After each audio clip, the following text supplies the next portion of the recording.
So hello everyone, आज के इस वीडियो में हम आपको बताने जा रहे हैं पाइथागोरस जी के प्रमेय के बारे में। ठीक है, जो कि पाइथागोरस जी ने दिया था। कुछ बच्चे ऐसे होते हैं जिनको पाइथागोरस प्रमेय से डर लगता है, लेकिन आज की इस वीडियो को देखने के बाद पाइथागोरस प्रमेय का जो कथन है वो समझेंगे, आखिर वो कथन कहता क्या है। ठीक है, तो देखिए, अगर हम पाइथागोरस प्रमेय की बात करें तो ये कक्षा 8 से ही शुरू हो जाता है, अर्थात पाइथागोरस प्रमेय के जो सवाल होते हैं वो कक्षा 8 से ही शुरू हो जाता है। कक्षा 8, 9 और ज्यादातर 10 में बहुत ज्यादा होता है। ठीक है, अगर आप पाइथागोरस प्रमेय नहीं जानते हो तो आपको डरना नहीं है, क्योंकि आज हम है ना आपको बारीकी से बताने वाले हैं। ठीक है, तो देखिए, पाइथागोरस एक वैज्ञानिक का नाम था। ठीक है, जिन्होंने एक प्रमेय दिया था। ठीक है, तो वो जो प्रमेय लागू होता है वो केवल समकोण त्रिभुज में ही लागू होता है। ठीक है ना, तो भैया आपके मन में एक डाउट होगा कि ये समकोण त्रिभुज क्या है। ठीक है, तो वो चीज हम बाद में समझेंगे। सबसे पहले मैं आपको बता दूं, तो पाइथागोरस प्रमेय से रिलेटेड मैंने 3 सवाल लिया है। ठीक है, कितने सवाल? 3 सवाल। तो इसमें से मैं आपको 2 सवाल बताऊंगा। ठीक है, 1 और 3 को बताऊंगा और आपको 2 नंबर खुद बनाना है, और कमेंट बॉक्स में आपको कमेंट करना है कि इसका आंसर क्या आने वाला है। ठीक है ना, ओके, बात समझ में आ गई? तो चलिए, पहला सवाल को हम रख देते हैं साइड में। ठीक है ना, सबसे पहले समझते हैं पाइथागोरस प्रमेय कहता क्या है। ठीक है ना, तो मैं आपको बता दूं, पाइथागोरस प्रमेय वो लागू होता है कहां पर? वो लागू होता है समकोण त्रिभुज। ठीक है ना, पॉइंट नंबर 1, पाइथागोरस पाइथागोरस प्रमेय जो होता है वो कहाँ लागू होता है? वो लागू होता है दोस्तों समकोण त्रिभुज पर। ठीक है ना, कहाँ पर? समकोण त्रिभुज पर। ठीक है ना, कहाँ पर लागू होता है? समकोण त्रिभुज पर। अब बोलोगे भैया ये समकोण त्रिभुज क्या है ना? तो समकोण त्रिभुज होता है वैसा त्रिभुज जिसका एक कोण समकोण हो। ठीक है ना, तो उसका मैं आपको फिगर बना के दिखाता हूँ। ठीक है, ताकि आपको समझ में आएगा। तो देखिए, समकोण मतलब एक कोण क्या होना चाहिए? समकोण होना चाहिए। समकोण मतलब होता है 90 डिग्री होना चाहिए। ठीक है ना, तो चलिए हम क्या करते हैं, समकोण त्रिभुज की रचना करते हैं। तो ये देखिए, ये जो मैं बनाया ये क्या है? एक समकोण त्रिभुज है। ठीक है ना, तो इससे पहले मैं कुछ कहा था। क्या कहा था? कि एक कोण क्या होना चाहिए? 90 डिग्री होना चाहिए। तो आपके मन में डाउट होगा कि भैया यहाँ पर 90 डिग्री है कहाँ? ठीक है, आखिर 90 डिग्री है कहाँ? तो 90 डिग्री है बाबू यहाँ पर। ठीक है, ये जो भुजा है और ये जो भुजा है, इन दोनों के बीच में जो बना कोण है ना, ये देखिए, ये जो इस प्रकार का डिब्बा बनाया हो ना, इसका मतलब ही होता है 90 डिग्री। ठीक है ना, ये भुजा और ये भुजा के जो मध्य बना है, मध्य यानी कि इसके बीच जो बना है कोण, उस कोण को बोलते हैं समकोण। ठीक है ना, क्या बोलते हैं? समकोण।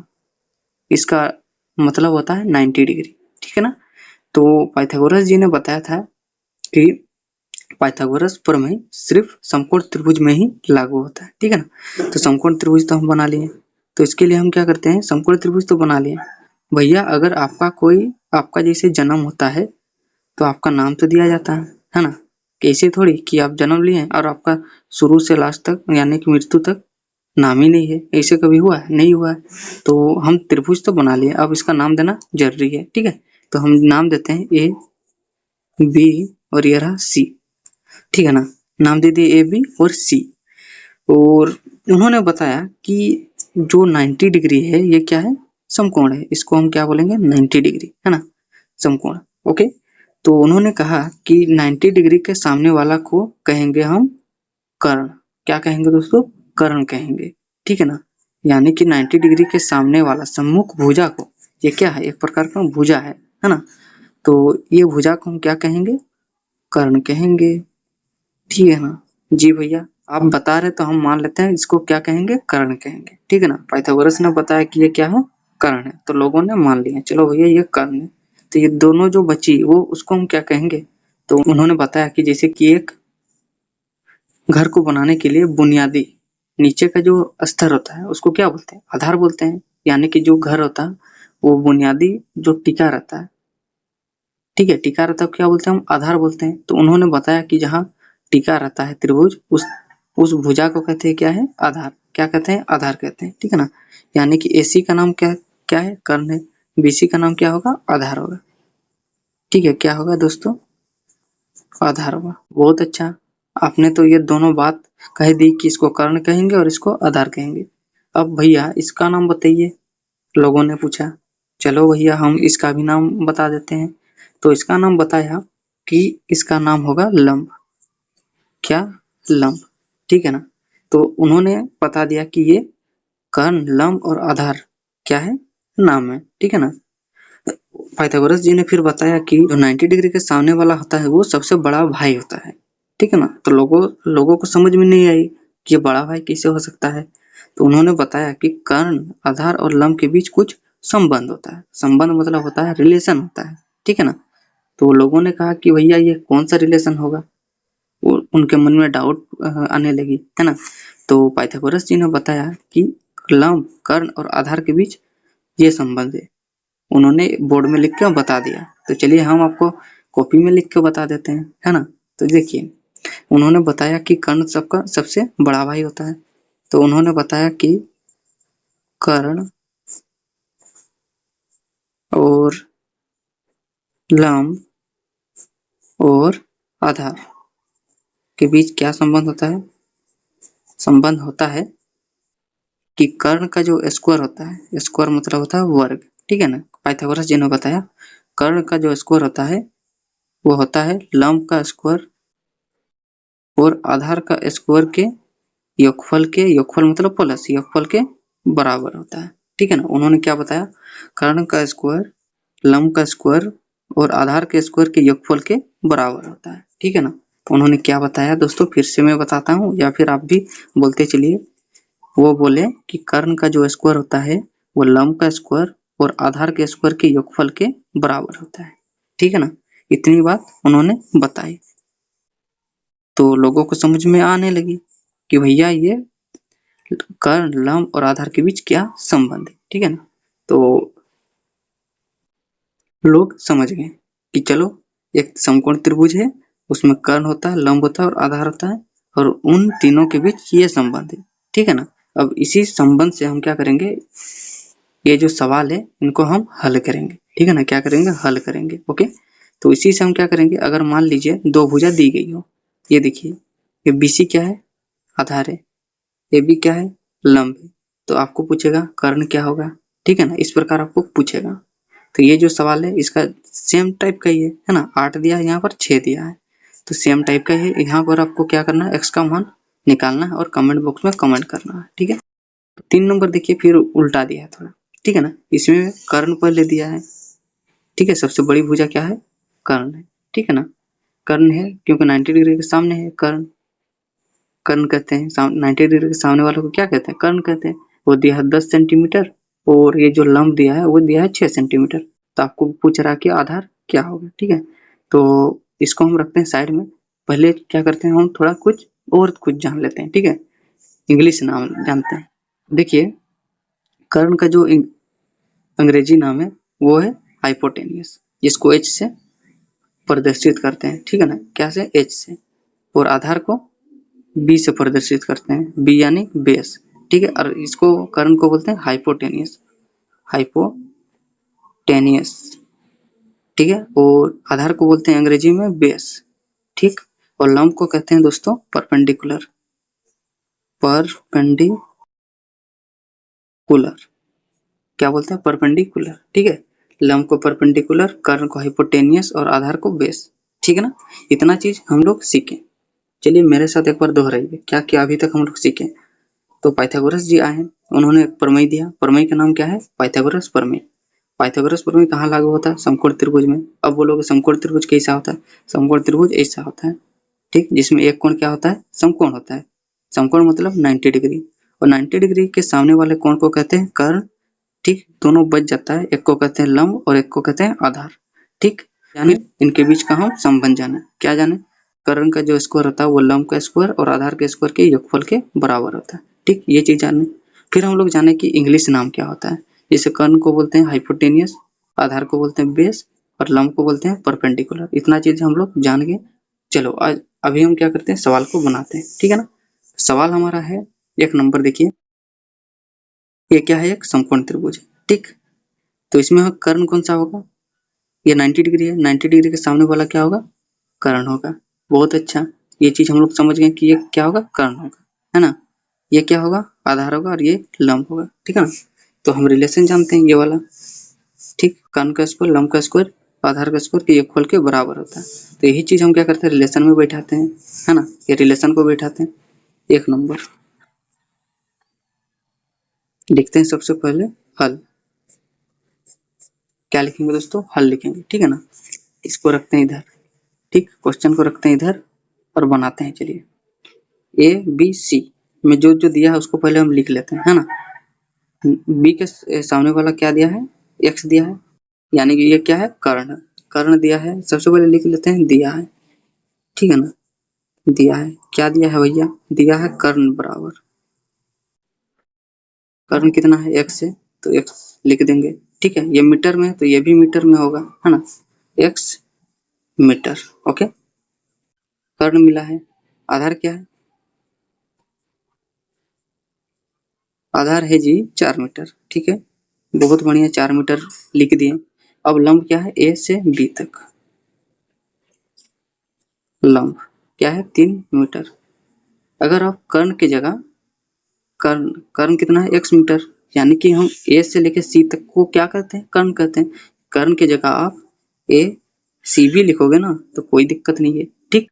आधार कहाँ से है, b से लेकर c तक है, इसी को हम आधार कह रहे हैं, ठीक है। तो bc भी आप लिख सकते हो आधार की जगह, ठीक। a और a से लेकर b तक आप क्या कर रहे हो, लंब कर रहे हो, यानी कि ab बराबर 3 मीटर भी लिख सकते हो, या फिर कर्ण, आधार और लंब भी लिख सकते हो। चलिए रिलेशन में हम पुट करते हैं, ठीक है। तो हम जानते हैं, लिख देंगे, हम जानते हैं, क्या जानते हैं भैया, जानते हैं कि कर्ण का स्क्वायर बराबर होता है लंब का स्क्वायर जोड़ आधार का स्क्वायर, ठीक। तो देखिए कर्ण हमारे पास क्या है, x है, तो x लिख देंगे, स्क्वायर है तो स्क्वायर लिख देंगे, ठीक है ना। हम क्वांटिटीज को नहीं लिखेंगे, ठीक है, यानी कि मीटर जो है वो क्या है, क्वांटिटी है ना। तो लंब कितना है, देखिए लंब है हमारे पास 3 है, तो 3 का स्क्वायर हो जाएगा, ठीक। प्लस है तो प्लस, और आधार कितना है दोस्तों, आधार है हमारे पास 4, 4 का स्क्वायर, ठीक। एक्स का स्क्वायर करेंगे तो एक्स स्क्वायर हो जाएगा बराबर 3 का स्क्वायर, मतलब समझ रहे हो, 3 का स्क्वायर मतलब होता है दोस्तों, जैसे कि मान लीजिए कोई संख्या 3 गुना, सॉरी 3 का पावर में 2 है, इसका मतलब होता है 3 को हम 2 बार लिखेंगे, 3 गुना 3, ठीक। 4 का पावर 2 है, इसका मतलब है 4 गुना 4, ठीक है। तो 3 गुना 3 करेंगे तो मिलेगा 9, प्लस 4 गुना 4 करेंगे तो मिलेगा 16, ठीक है ना। अब देखिए x है तो x का स्क्वायर लिख देंगे, ठीक है। 16 और 9 को जोड़ेंगे तो कितना मिलेगा, 9 6 15, हाथ में रहा 1 1 और 1 2, यानी कि 16 और 9 को जोड़ेंगे तो कितना मिलेगा, 25, ठीक। अब देखो भैया, x का पावर में क्या है, 2 है, तब जब 2 पावर में रहता है तो इधर आता है तो क्या में बदल जाता है, अंडर रूट में बदल जाता है। जैसे कि कोई भी संख्या मान लीजिए 2 प्लस एक्स बराबर 3 है, तो कोई संख्या अगर प्लस में होती है, ठीक है ना, प्लस में होती है तो वो संख्या इधर जाने के बाद क्या में बदल जाती है, माइनस में बदल जाती है। कोई संख्या माइनस में हो तो प्लस में बदल जाती है, कोई संख्या गुना में हो तो वो बराबर को उधर जाती है तो भाग में बदल जाती है, ठीक। वही कंसेप्ट यहाँ पर लागू होगा। कोई संख्या का पावर अगर 2 है तो वो बराबर के इधर जाती है तो वो अंडर रूट में बदल जाती है। अंडर रूट मतलब होता है इस प्रकार से, देखिए 25 का वर्गमूल, ठीक है ना। तो देखिए 25 का वर्गमूल हम कैसे निकालेंगे, उसका भी मैंने वीडियो बनाया है हालांकि, ठीक है। इस प्रकार से ये किससे जाएगा, 5 से सीधा जाएगा, 5 5 25, 5 कितना बार आया, 5 गुना 5 2 बार आया, ठीक। तो जोड़ी में से हम क्या करते हैं, एक जोड़ी निकाल लेते हैं, यानी कि 5 को हम 2 बार गुणा करेंगे तो 25 मिलेगा, यानी कि 25 को वर्गमूल होगा वो 5 होगा, ठीक। तो 25 को वर्गमूल होगा 5, ठीक। अब देखिए क्या में है, मीटर में दिया है तो ये इसका आंसर क्या होगा, मीटर में, ठीक है। 5 मीटर इसका आंसर होगा, ठीक है। यानी कि हम समझ गए कि भैया ये देखिए कोई एक त्रिभुज होगा जिसका ए बी 3 मीटर है, बी सी 4 मीटर हो, तो उसका एक्स का मान क्या होगा, वो होगा 5 मीटर, ठीक। इतनी बात समझ में आई। चलिए अब हम 3 नंबर की ओर बढ़ते हैं। 2 नंबर आपको बताना है भैया, ठीक है, कमेंट करके बताना है कि इसका आंसर क्या आने वाला है। चलिए 3 नंबर बढ़ते हैं। 3 नंबर कहता है कि पी क्यू, पी क्यू दिया है 6 मीटर, 6 सॉरी यहाँ पर देखिए सेंटीमीटर में दिया है, ठीक है ना। आर क्यू एक्स क्या सेंटीमीटर होगा, है ना, और पी आर कितना होगा 10 सेंटीमीटर। अब हम क्या करते हैं, जैसे कर्ण आधार लंब नहीं लिखते हैं, अब क्या करते हैं डायरेक्ट भुजा कर लेते हैं, यानी कि पी क्यू करके हम लिख लेते हैं, ठीक है ना। तो देखिए ये 90 डिग्री के सामने है, इसको हम क्या कहेंगे, कर्ण कहेंगे, ठीक है, कर्ण कहेंगे, यानी कि सबसे पहले लिख लेते हैं हल, लिख देंगे दिया है, ठीक, क्या दिया है, दिया है पी आर, पी आर कितना दिया है 10 सेंटीमीटर, 10 सेंटीमीटर। पी क्यू कितना दिया है, पी क्यू दिया है भैया 6 सेंटीमीटर, और आर क्यू दिया है, या फिर आर क्यू या फिर क्यू आर, आप किसी भी तरह से ले सकते हो, क्योंकि ये क्या है, एक प्रकार का दूरी है,